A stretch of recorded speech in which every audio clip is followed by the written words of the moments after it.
first off, I'd like to welcome everyone to the Transportation Data webinar. And before we get started, I'd like to acknowledge our funders. That's primarily Oregon Metro and the regional agencies that support Portal and Trek.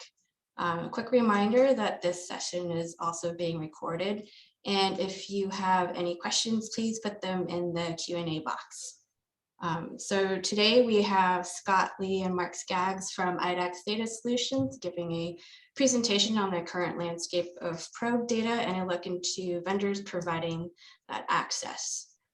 Scott is the CEO and founding member at IDAX. He is a transportation engineer specializing in parking, traffic operations, planning, and ITS. And with over 16 years of experience, Scott brings a wealth of knowledge and information and experience regarding the management, access, and use of data across all transportation disciplines. Mark is the COO of IDAX and is one of the most forward-thinking data collection project managers in the industry with over 20 years of experience. He has conducted and managed countless studies involving traditional traffic data collection methods, as well as leading investigations into new emerging technologies and how those new sources may be leveraged to get the answers clients need. And with that, I will turn it over to Scott. Thanks, Tammy. Nice to be here today and be able to present to you all. I just want to, I guess we cruise into, I want to give just a quick, go back one, just a background for some of you may not know who IDAX is and really what we do as a business. Our company specializes in a variety of data solutions, and we currently run basically two complementary lines of business. One is really focused around data acquisitions, and so we're out deploying hardware. We complete a variety of manual surveys. We work with sensor-based data, and we really provide a lot of different solutions to a pretty robust group of clientele, whether it be private clients, municipals, universities. We've had a lot over the years. The second line of business is focused on applications and software development, and we help agencies understand, some of their data needs, where to go source data, and what might be the options around that sourcing. Help to develop some strategies and maybe use cases of what they're needing the data for, and some governance solutions and really execution models for all that. So little background about us. I mean, specific to today's topic and travel time collection, and it's been a huge part of our business since we were incepted in 2013. We've been able to witness really pretty interesting rapid change over the last decade. When I can remember as a student and even an early engineer doing some basic methods to collect travel time information, a floating car, which I'll talk a little bit more about here in a second. And that's really evolved a ton. We all seen, the onslaught of new technologies bringing this, and today we're talking more intimately about probe data and some of the interesting things around that. So it continues to be an exciting industry to kind of watch and be a part of. And so today I want to talk, so just a brief background here. So on the presentation overview, wanted to step back and just give a little history of travel time based collection. We've all used and probably are aware of different methods, and a lot of the methods that we used many years ago are still being used today. We still are collecting different types of methods for different clients and their needs. We wanted to relate kind of this discussion really came out of a project we did for the Seattle Department of Transportation. And so we'll talk about kind of the project background and the objectives that really brought a wealth of information from a lot of great participating vendors. We'll introduce kind of who the vendors were in the project. And the point is not to really, the project was not intended, Seattle's looking for a right fit for them, but our approach is really to be the information seekers in all this, and not really, the goal was never to be a ranking service. So we'll learn a little bit about the products and services, the types of platforms and some of the options within that are offered. Of course, talk about the data itself, where are these data sources coming from, and how to kind of navigate that. We did do a data poll and a vendor comparison. It wasn't an extensive scientific study, but it was one that was really trying to understand, what does this data look like? How does it compare to what Seattle had at the time? And what might they expect if they were to kind of switch to a probe solution? And then some key takeaways just from the perspective of, if you're looking to move into a space where you want to start using this data, what are some of the questions you might be asking yourself or ask of the vendors out there, and some things that we've learned along the way. So jumping into it, there's really three traditional methods of collecting travel time information. We have floating car, which is literally just a car driving down the road. We have the passive collection devices like Bluetooth and Wi-Fi, and we have probe data. So jumping in just a little bit more detail, the floating car, this one that maybe many of you have had the opportunity of doing. Back in the day, it was more with a stopwatch in a car, and you're passing predetermined locations, and it's evolved to being able to use GPS to do the same. And while fairly accurate as far as time, you're very small sample sizes, you may not be able to experience or see the variance that's occurring on the roadway segments that you're sampling this information on. So it's also very expensive. The cost per sample point is quite high, compared to more traditional methods. Bluetooth and Wi-Fi collection was, we've really watched that emerge, and it's still being used by a lot of folks currently. And it's a passive collection that uses smartphones, laptops, tablets, myriad of devices to track basically the ID through a series of segments, or where you have the devices located. So your hardware devices can be either deployed permanently or can be portable installation and located along an arterial network or freeway. The technology anonymously collects and distills the data, and basically then the vendors in this space have been able to create user interfaces around that data and project travel times and different types of investigations. And getting down to kind of the nuts and bolts of how this is tracked, the device movement basically is coming through, and you have signal strength that's tracked in this particular technology. And as the signal gets closer to the device, it's of course stronger. And so vendors then take a route of either when the devices has the most strongest signal, that is the location of the timestamp of which the segment might end. Capture rates, I think everyone's always really interested in, how much of the traveling flow am I capturing? And I would say that we've been doing this and even investigated capture rates a lot on different technologies, and it really varies. I think factors include, where you're actually doing it, and maybe the type of vehicles that are passing through, and those with devices. In this case, you can have more than one device in a vehicle. You've had introductions of things like BLE that bring up the capture rates, or at least the number of devices that are being tracked. And so, through studies, we've seen anywhere from, in the early days, it was less than 5%. And now I say 10 to 50, because it's quite a huge range. I think every time we've done a study to capture what is the real capture rate, it tends to be a little bit lower than what some of the projections are guessing at. So on to the details around today's topic is really probe data. It's a data set that is generated oftentimes from vehicles, but it's monitoring the position of an individual vehicle over space and time. And we're continually getting a feed of a breadcrumb trail of that. And in the early days of probe data, it was not as, you couldn't guess exactly when that frequency was going to be. We saw things that were anywhere from a second to 60 seconds that these breadcrumbs would be created, and they weren't always consistent. While that's still a great data source to work with, and knowing that space and time, we can make those inferences and start to pick up a lot more details. And as the maturity of this technologies come along, we're finding that the providers are able to provide more consistency to that. Some providers are able to provide as frequent as 3 seconds. We do see a lot of variability within each of the source providers on how that is looked at. Capture rates have improved dramatically. Typically, early use of probe data was best on freeways where we had high volumes, where small sample size could generally predict the speeds of the folks around them. And now those rates have really increased. I've heard some numbers as recently that we're up to like 8 to 12%, depending on, where you are. And this is in the United States. So I think the other thing is that this is a growing population. Right now it is limited to newer vehicles, and with estimates of about 85% of new vehicles have a technology that's emitting this. The automakers and such have gotten involved and are participating in sharing some of this data with folks. And so we're going to see that number keep going up, and that's going to allow for better investigations and better accuracy. So just the note that, this is a very fast changing technology.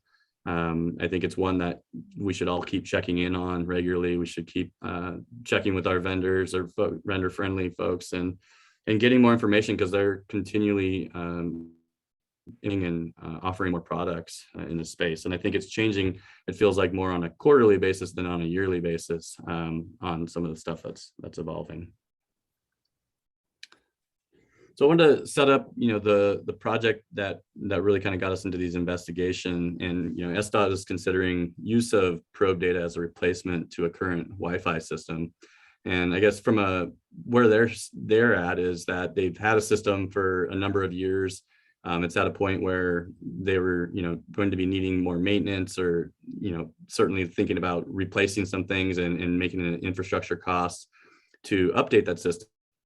And with the improvements to capture rates and better ability to monitor arterial streets, quite frankly, with probe data, they wanted to really investigate that and see if that was a solution that would fit their needs. And so some of the primary things they wanted to use is to publish travel times on their dynamic message signs. So for the traveling public, they have those signs for various routes. They needed some near real-time information for their traffic operations center, so that they can have access to just ongoing monitoring of their network and what's going on a day-to-day basis. And a variety of other use cases across, really more than one department that we were able to interact with on operations and planning. Really learned there's a lot of people interested in travel time data for a lot of different uses than just applied to running the network itself. Our role is to really obtain the information from the vendors and to support SDOT really to find, can they meet their use cases, identify if the product offerings that each vendor has and how they might fit to those, and really how their data compared to existing data that they're used to having and being provided. How is it compared to the ground truth, of what's out there if we were to do even a floating car, and how the vendors really each other as well, knowing that each of them take a different approach to getting to that solution. And of course, what was important to them as well is obviously the cost of services and how that compared. That's not something that we'll go into in this discussion here. I will say that there's only so much time in this presentation. So, there is a report that kind of goes into some more details of things. We've done our best here to kind of portray some of this, but it's as you'll find from Mark coming up, there's a lot to it, and we could spend probably several hours on the topic. So just quickly, some of the questions that SDOT wanted to know around, for example, the data, is it reliable? What's the quality like? Is it, can I rely on its accuracy? Is it consistent? What are the privacy concerns that I might need to look at? And there's definitely privacy is a huge topic and it's been a concern of the current Wi-Fi system in that municipality. And where does it come from? Those types of questions, then questions around the product and the surface offerings, and, do these meet our use cases? And, is it friendly enough for many people to use, or do we need to dedicate experts to utilize this? And of course, costs again.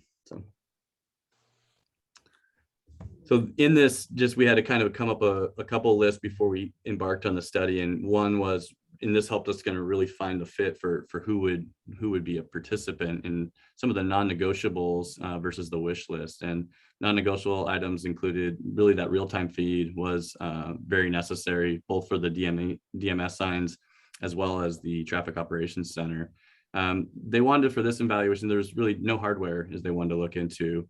And then, the reliability of the system, quality of data is important. And a historical look back was something that's a benefit of the probe data and the ability to be able to do that. And on the wish list, of course, we'd like to have easy use platform, no special or training or certifications, something that's easy to set up and manage for their DMS signs, and so that they could actually do that themselves. and really, in a sense, visible data rather than something they can understand to how it's being generated, and that it could be maybe tested or verified. And then another one that kind of came up through some of the investigations is that, with this data set, origin destination capability does exist. And so they wanted to look into that as well. I'm gonna hand things over to Mark to talk kind of through the process and get into more details here. Thanks, Scott. So yeah, this was a great project, and we spent a couple of weeks working with SDOT right out of the gate to tease out some of the things that Scott just went over, what they wanted, what they absolutely needed. And in doing that, our first order of business after that was to, obviously identify what vendors out there are capable of meeting their needs. So, we have a pretty good ear to the ground. We know the major players, but I will admit that, there were some surprises. There were some things that we weren't aware of. So we reached out and got as much information as we could and compiled a list. And then we contacted each vendor and just let them know what we were doing. We're working for SDOT. They're thinking about, pulling on a probe vendor to replace this current system. And would you guys be interested in letting us, kind of tell you what they need and see what you offer? And everybody was great. I will say that there were more that we contacted and reached out to, but based on that previous slide that Scott showed with some of the non-negotiables, particularly the real-time. You guys won't see Streetlight on here because at the time they weren't offering any real-time solutions. So we did talk to more than the ones that we ended up, going down the road with. So that was a little bit of an iterative process to weed it down to the final group. And then everybody was great. We gave them a schedule of what we wanted to do. We want to do a series of interviews, some demonstrations that they could give us. And then obviously that big data pool was a big piece of this. Again, I can't reiterate enough that, it was not a scientific study. It was more of, okay, let's take everybody's data, let's make it into an apples to apples format. Let's see how they overlay over each other, how they overlay compared to the existing technology. And of course, we did some floating car travel times as a sort of control, but we know what a small sample size that is. So for that data pool, we chose, the same 7 days. We gave them plenty of heads up. Hey, these 7 days, we're going to want to pull your data. We ran the floating car. We pulled the existing stuff from SDOT's Wi-Fi systems.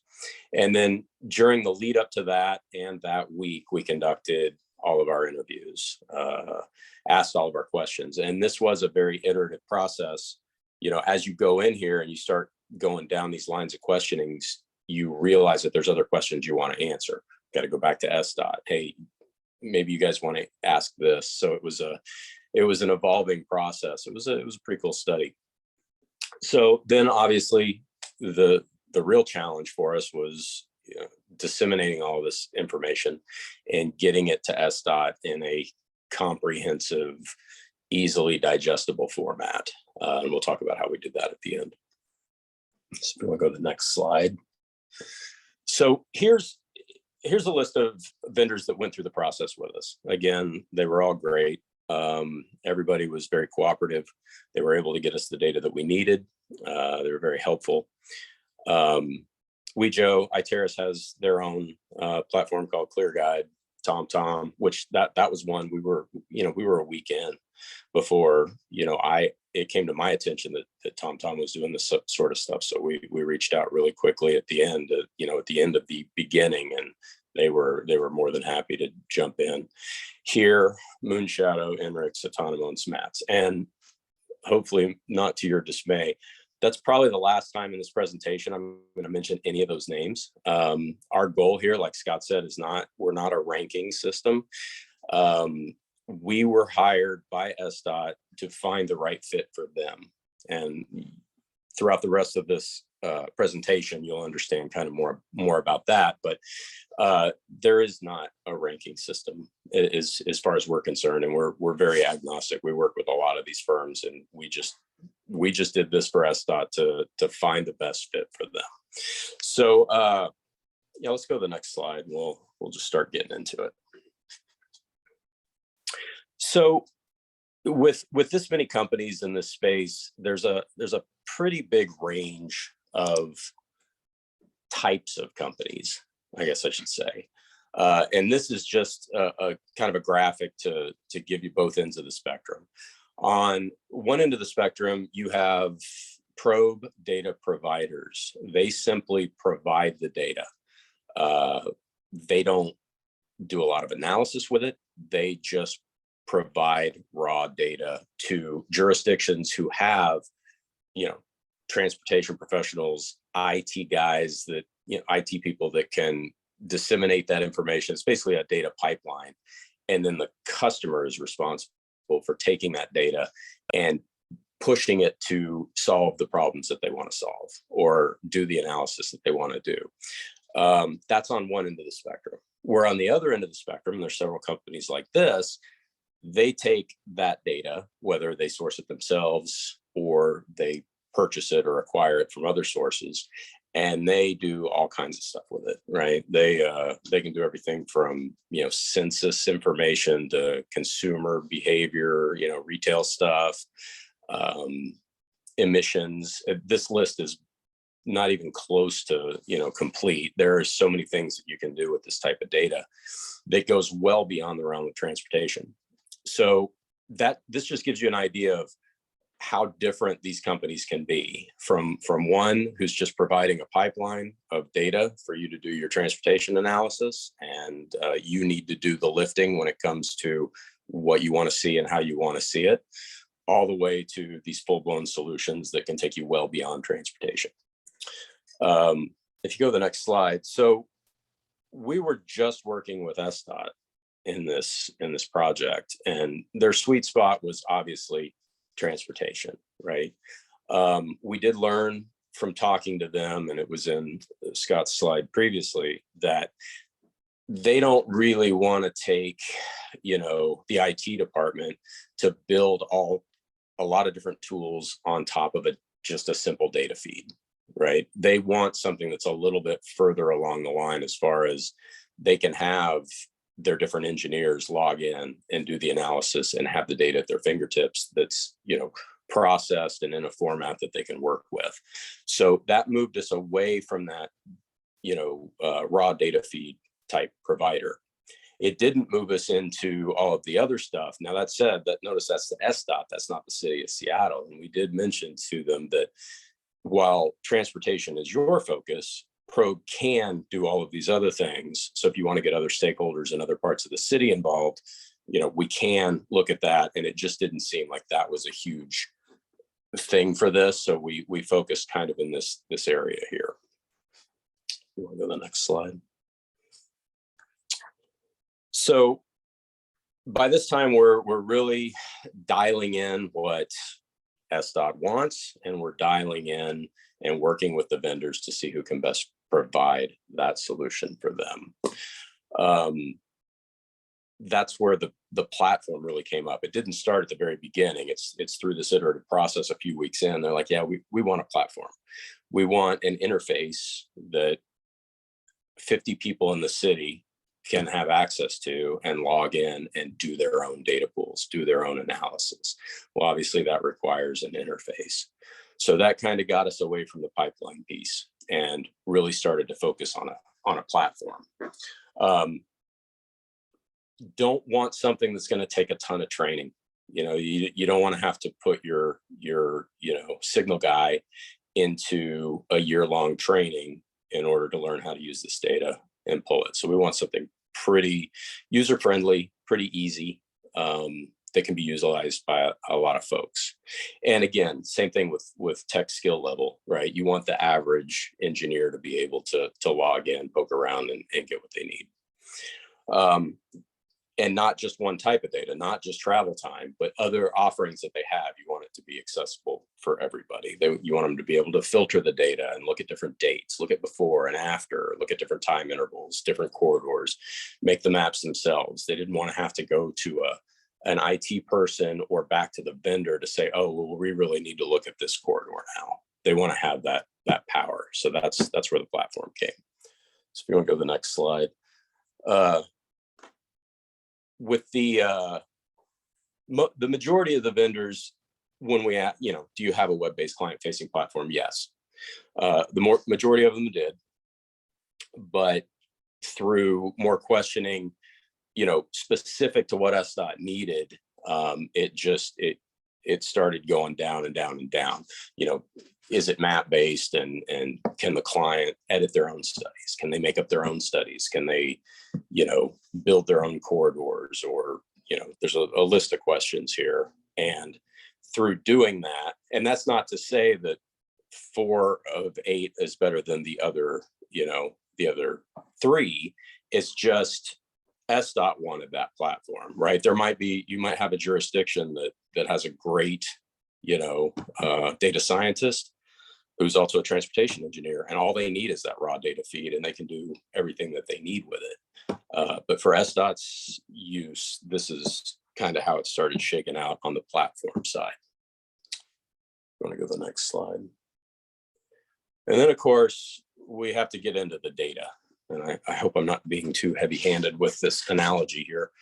But you could spend months and months and months trying to track down the answers to these questions, because they're not always yes or no questions. There's a lot of variability. There's a lot of different stuff going on. And quite frankly, a lot of jurisdictions, we've had clients through the years, we just want our data, right? We don't need to dive deep into where it comes from and how you get to it and things like that. But we felt it was our job to try and understand to the best of our ability, kind of, where does this data come from?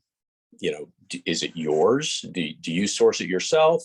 Are you purchasing it from somewhere else? And then that's a question in and of itself. And then you get into, okay, well, if you're purchasing it or you're getting it somewhere else, do you have a relationship with that provider that you can vouch for that data, that you can test that data, that it's verifiable? And then you get into, what's the source of the data? Obviously, OEMs is the preferred source, as far as I'm concerned, in transportation. One car, one signal. That's a great source, but they do get sources from applications. And then, of course, there's companies that have, deals with freight companies and transit companies.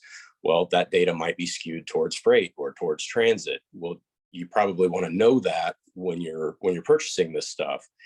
And a lot of these firms, they have a lot of them. Well, can you break them out, or does it all get rolled up?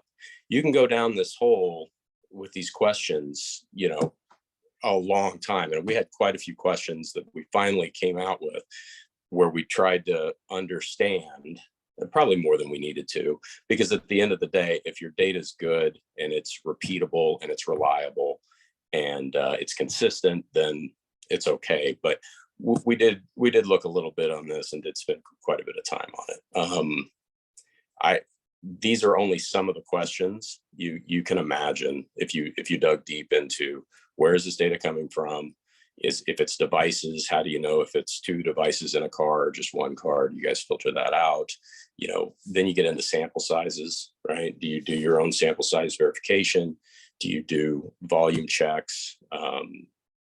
It gets pretty deep. We did a fairly good job, and I think we got the answers that we needed. But everyone was very, very helpful, very open, and there's some of that in the report that you guys can see. So that's just where the data is coming from and how it gets to this vendor. Now let's talk about the data itself a little bit. Go to the next slide. So we worked with SDOT to come up with 4 corridors. We thought that would be a good number, not to overwhelm the vendors.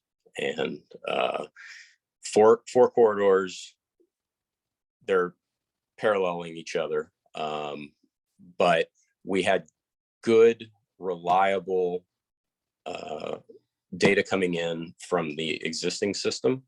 That was key, because if we're going to replace a system that's been used for something, we need to compare the new data to that. And then it was easy for us to do floating cars on those corridors as well. You can go ahead and go to the next slide. So again, we collected data from each vendor. This proved to be, you know, a little challenging. Everybody does it in a different format, right? We just wanted to go in and say, okay, middle of this intersection to the middle of this intersection, we would like an average travel time in seconds every 15 minutes. That took a little doing for some of them because that's not how they traditionally do it, but we felt we needed to compare apples to apples. And that was how SDOT's used to getting it. So everybody was able to do it. We got the data. And again, can't stress enough, this wasn't a scientific study. It was like, let's take all this data, let's lay it over the top of each other and let's see what it looks like. It was really that simple. So we had a 15-minute time to the nearest 1/10 of a second from center of intersection A to the center of intersection B. And we compared everybody through the floating cars in there as well. And then here's kind of how the data shook out. Pretty consistent. If you look at this, the one outlier that you see, I told you I wasn't gonna say any names. The outlier you see is Seattle's existing system. So when we plotted this and we went back and double checked and made sure that we were getting everything that we were supposed to be getting, obviously we were very careful about this. To us, that was the outlier. And the rest of them, while there is certainly variation, they're fairly consistent. And again, with probe data, as with any data that's repeatable that you're going to use to do before and after studies, you're going to run your DMS, you're going to, you know, feed that to the traffic ops center. My feeling is if it's consistent and it's repeatable, if it's off 5% up or 5% down, I just don't think that moves the needle in your decision making. You need to see the variability from, you know, hour to hour and from peak to peak, which you can see you do with all of these.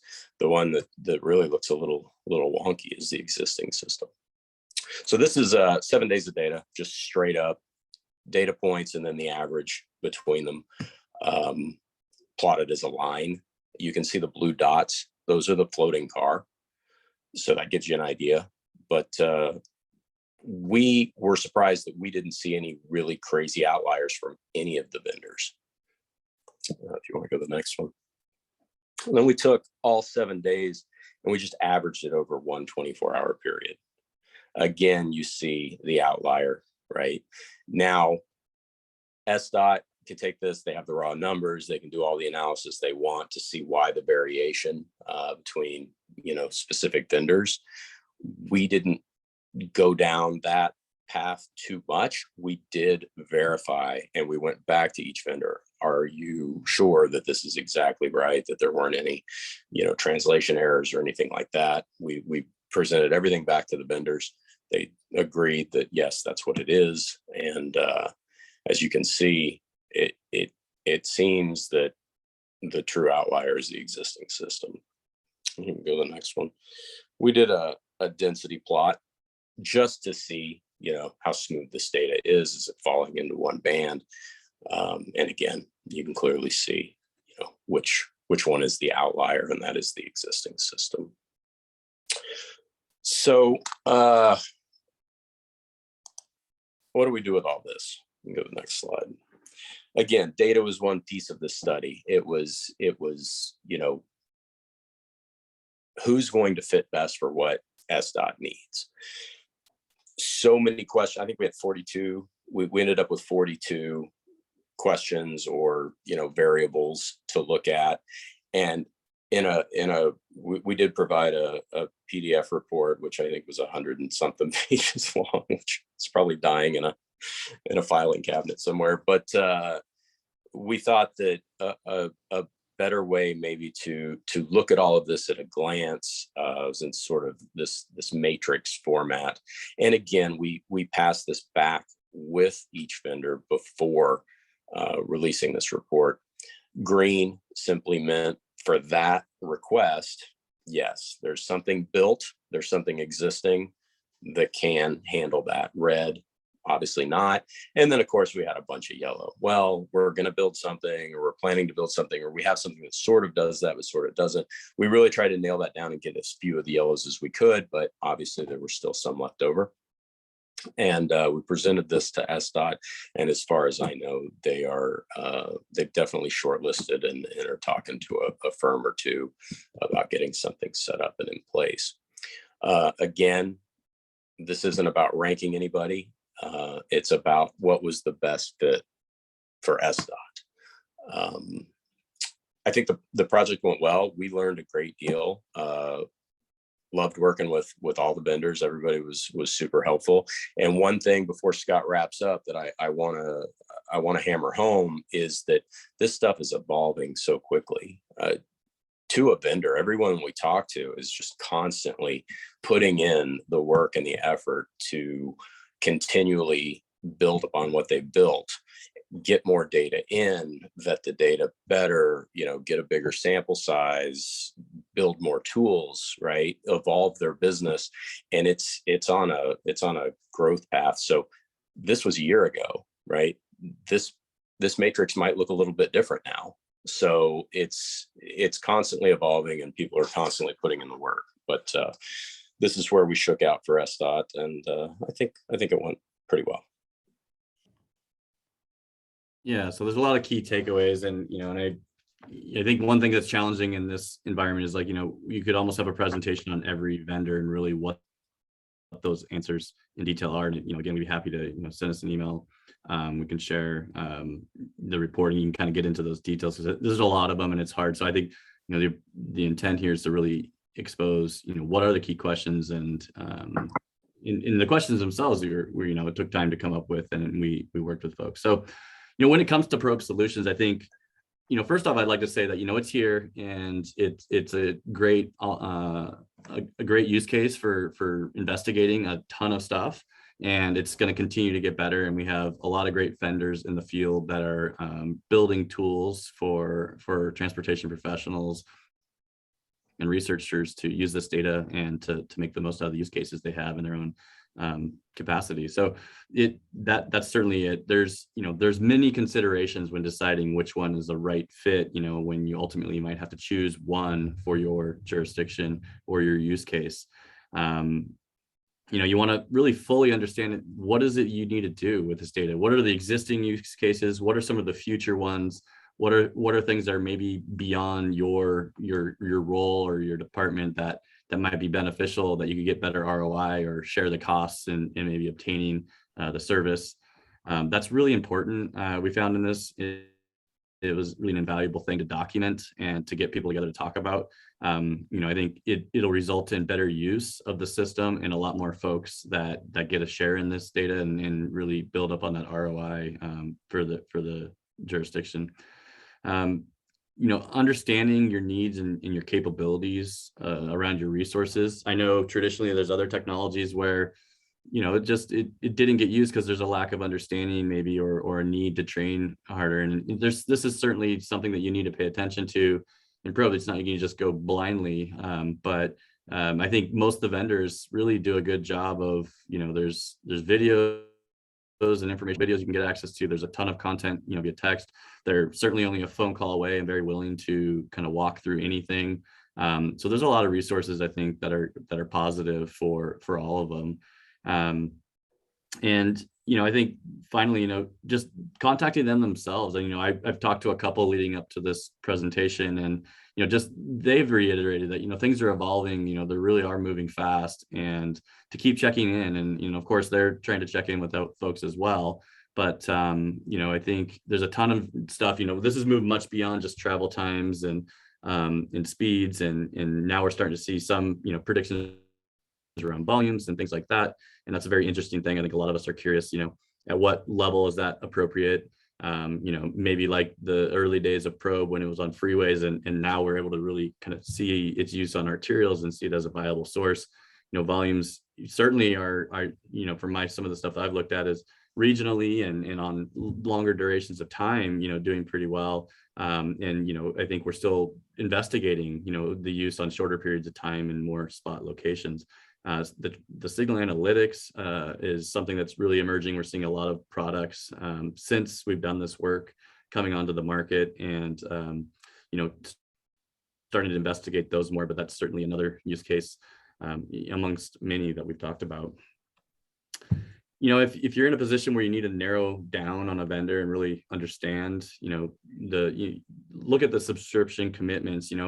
What is the vendor asking of you? What are you looking for in the sense of a commitment? There's ways that you can own this data, you can lease this data. There's a lot of different varieties in the actual suites of how you obtain and use these systems. And they've broken those out into all kinds of packages. And that's one reason where cost is very specific to the user, and something that should be looked at there. And which subscriptions do you need in order to get everything you want? I mean, I think it's really valuable to focus on those use cases and start there. You can always expand. I think what's cool about this data set is that you can always go back in time. It's there, and it's not something that if you missed your window, it's gone. So you can make some decisions and change down the road and fill in if you have some new things come up. So that kind of gets us to really a question and answer set. I know, let's see if I can click on theirs. So a couple questions. Let's, one is, really in regards to sources and what about accuracy? Where are you seeing those? Oh, sorry. Can you see? I can't see the question. Let's see. Not sure. Okay, got him. Oh, you got him. Okay. Peter. Yeah. So Mark, do you want to start with that one, or? First one is in regards to data parameters such as peak hour. What happens when they fundamentally shift away? You want to turn Peter on and get a little more around that? What do you mean shift away? Let me let him ask that question. And I don't know if he's on. Wait, oh, there he is. Peter, if you want to clarify. Can you hear me? Yep. Actually, the first question was more important. The second question I just threw in there because it's something that is interesting in terms of traffic analysis. Transportation analysis is always based on peak hour, and data is basically processed and transferred in packages with parameters that, and I don't want to take up too much time on this issue. I just threw it in. I was more concerned about accuracy, because once something gets into the system inaccurately, it contaminates the entire database. Mm-hmm. Yeah, So that's actually the question I was more interested in. Sure. I mean, so on, as far as sources, as we kind of alluded to, there's a lot of them. A lot of them are coming, from the automakers themselves. There are app folks, possibly TNC folks that might, be selling data. There's different ways that we don't know all of them, that a lot of this travel time information might be bundled and sent. So it's like, yeah, I think accuracy is a great question. And, it's a challenging one to give one clean answer to, because I think, it's hard to, we're trusting that the data in the points themselves are actual points, right? So, I mean, we're assuming there's no alteration of those points. Where there's little to no data, some vendors are able to look at historical or roadway classifications and things, and that'll be filled in during typically lower or no volume times is really where that's happening. And so I think, I think that the accuracy thing is a tough thing. I think one thing we need to keep in mind is the source of data is from newer vehicles. So in this case, I think that just has to be thought about. If I'm only seeing vehicles that are of a certain year and further that are emitting this information, am I getting the whole story of the investigation I'm looking for? And so I think it's something that needs to be taken into consideration as well along the way. I think knowing if they're accurate, you can do things like we did do the floating car, because we know the times that we actually did there, and we're able to look at that GPS and see that. And we saw that fit pretty well within all the vendors. And, we're able to see the peaks and valleys. We had even some small events, so we could see some differences there. And so there's definitely still some stuff that, I guess I call it the secret sauce of each vendor, that of how they roll up their data, because while they use very similar or possibly the same sources, their lines don't perfectly match each other. So that's some of the things that I guess maybe needs more investigation, if that's something that you're really interested before you pursue this technology. Thank you. Now on that second one, just you said maybe we don't do well too long. That's on the peak hour thing. Are you meaning like some folks are just like, when we traditionally used to study, it was like we just studied 7 to 9 or 4 to 6. And obviously when we're looking at data sets like this, we can see a lot more variability. I mean, I think, post COVID and a lot of things that we're seeing, just totally different traffic patterns and different peaks. And I think even pre-COVID, we were seeing, peaks extending or moving around, and people, adjusting to kind of some of these really congested time periods that we traditionally kind of pocketed. I think all these systems, in a sense, I'm not sure if this answers it correctly, but give you a lot of flexibility to not being locked into any one approach. And really it's, the data is there for all times of day, and you can kind of slice and dice it that way. Actually, I thought this is one of the benefits of what you're talking about, because my past experience has been focused primarily on looking at an exact point to generate data from, as opposed to the system. This is very interesting and new to me. Thank you. Thank you. And I can take a crack at that next question. Asking about, how much intersection there is between the vendors in terms of the sources of the data. It's really kind of all over the place. And I'm not gonna talk about one vendor in particular over any others, but there are providers, right, who are the ultimate source of that data. And there are engines. There are vendors out there that are simply an engine to take sourced data, put the secret sauce on it, to come up with the data that engineers need. And it's all long spectrum of it. And no engine is, necessarily locked into one source. There are some engines out there, some providers out there that use multiple sources, and they can either roll them together and sell it as one package. They can give you one or the other.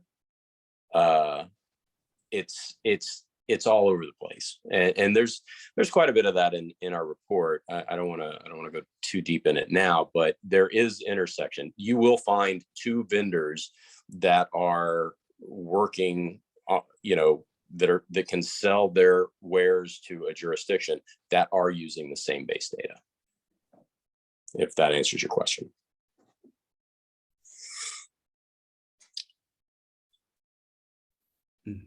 Next one is, what users have you seen or assisted with for OD data? Again, we're not gonna, it's in the report. I don't, all of them don't do OD data. All of them have the potential. They would say we can do that through a partner, right? And in fact, some of them partner with Streetlight. Streetlight is pretty big on the OD stuff, because they weren't focused on the real time. They're focused on, taking that data usually a few weeks after it happens, and then they can do origin destination. Some do, some don't. And there's quite a bit in the report, and we can pass it along if you like. Yeah, I mean, I think, and also just from a the use case perspective, there's been, the tools have really evolved on that side. I think, whether you're trying to figure out, okay, I have a generating center that I really want to know where people are coming from. There's more tools we're seeing in the vendors that are allowing us to say, okay, I want to circle in on this area, and then I want to understand from like a zonal perspective, how these folks are getting here. And then there's the, hey, this is my network, and I want to understand how folks are traversing through it, like in kind of the opposite way. And so it used to be a lot of work post data, getting access to the data. And now I think the vendors have tuned into a lot more use cases in the transportation space, giving you tools to work and get quicker results out of that OD data. And I don't know if Tammy said Trek wanted to answer that. I guess I misunderstood the question a little bit, but yeah, we do a lot of work with OD data, and I think the majority of probe is going the way of OD. Most of the vendors do use OD, and they do see the need for it. The interesting thing with Seattle in this process was they did not have a specific use case for OD. They had some ideas of what they might want to do with OD data, and so that's why they had us include it. They want to possibly look at, a Seahawks game and see how people are coming and going from a Seahawks game regionally, before and after studies, cut through studies, things like that, and that's why they wanted to include it. Yeah, on this one, Dustin, I'll try and kind of interpret. So, one thing I think of, like when we did our comparison, certainly the technology, there was a technology difference between looking at Wi-Fi, which is a passive collection, as compared to, the probe data, which is more of an active waypoint.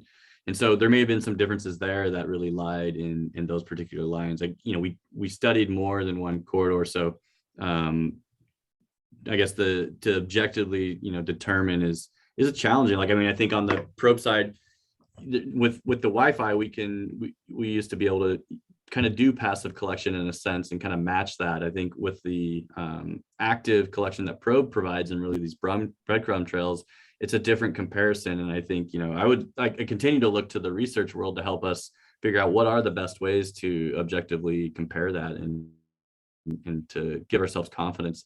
Some of the things that we really were looking at is, what are the peak times? Are we seeing variations there? Like, we saw certain vendors that had sharper peaks during those peak times, and others seem to be more rounded in a sense. And so, we weren't able to take in this particular project it beyond that step to understand and get into that with the vendors, saying, why is this vent more dramatic in your showing than it might be as compared to someone else's, when your data sources are very similar or possibly the same.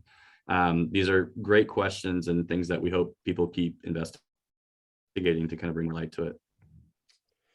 I could take the next one. Trying to figure out how we can objectively determine that the problem was SDOT's data as opposed to the vendor's data, if the vendors share a lot of their data sources. Well, they don't share a lot of their data. There is definitely crossover, but there is definitely a lot of variability to how the vendors get their data and where they get their data. That's the second part of the question. The first part of the question, just from a personal standpoint, when I looked at those graphs, and Scott, I don't know if you want to pull them up again, the existing data that we saw from the Wi-Fi collectors, we've done a lot of work with Wi-Fi collection, and there's great stuff there too.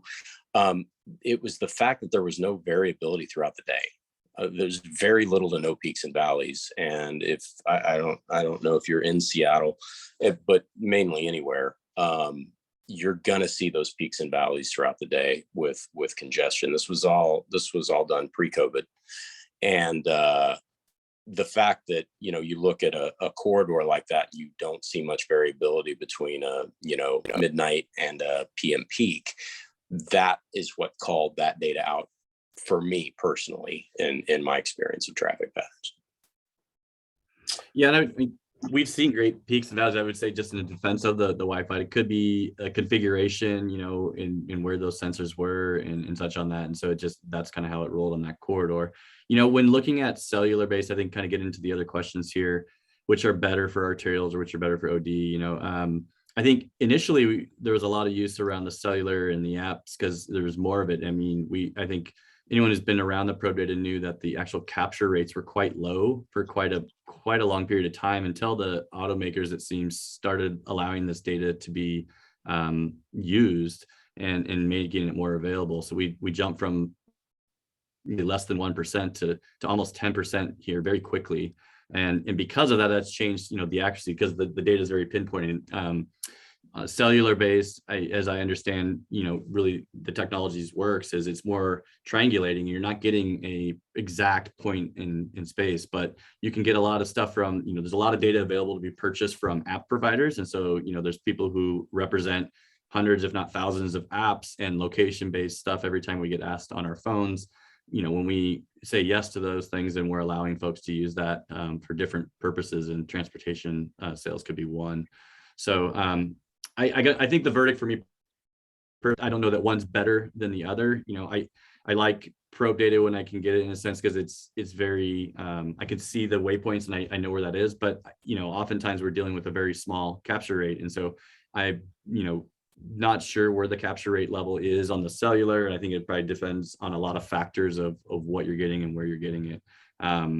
But we are seeing better use on, for any of these technologies. When you get to very low volume roadways, I think you need to be doing some really checks to make sure that it's accurately representing what's happening on those lower classification roadways.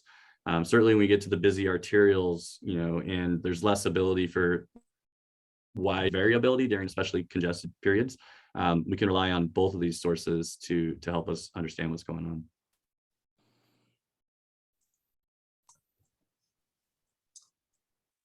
Great. So we have about 2 minutes left. I don't know if anybody has any other questions. I had a quick question, I guess. Have you, comparing, just looking at the different vendors for SDOT, I mean, obviously, depending on location, geography, have you seen a lot of differences? Also, like, hey, this, this particular area for the city, like, it looks different to what Seattle's doing. And so I guess what I'm trying to figure out is, like, it's not a one size fits all solution. How do you explain that to other places? I mean, like, you have rural places that probably don't have as good of a capture rate for probe data, but. Right. Yeah, I mean, I think it's the type of, maybe like you're saying, all those things, the topology, the types of roadways, the population on those roadways.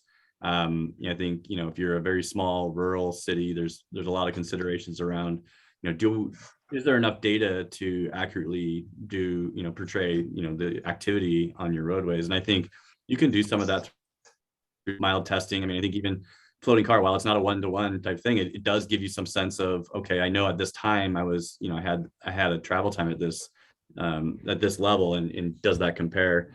I think you really, when you're kind of evaluating, getting into it, Tammy, it's like understanding those use cases is really important, and really understanding, like, what do you want to use this for? And I think, the vendors are quite honest in, like, can they meet that need, or are there gaps? I think it's fair to ask them, are there gaps that I should be aware of, or things that might come up? I think there is, like, for example, some vendors do provide some sort of confidence around their data, and they'll let you know when, and we just don't have enough data to confidently say, but based on some historics and this roadway environment, the speed, number of lanes, things like that, this is our estimate. And so I think, being aware of those types of tools and looking at them as you're evaluating things is especially when you're onboarding a system, to kind of understand where it's performing maybe the best, and very confidently, at least from the vendor perspective, and where you might need to just, look at it or take it with a grain of salt, possibly. Cool, great. So with that, we're 1 minute over time, and I want to thank both you and Mark for a really, really interesting discussion and about looking at vendor sources, how to figure out what the best sources are for your agency's need. I think it's really helpful, and I know the work to put together a matrix like that is not an easy task. So with that, thank you, and this is the end of our session. Thanks. Thank you. Thank you.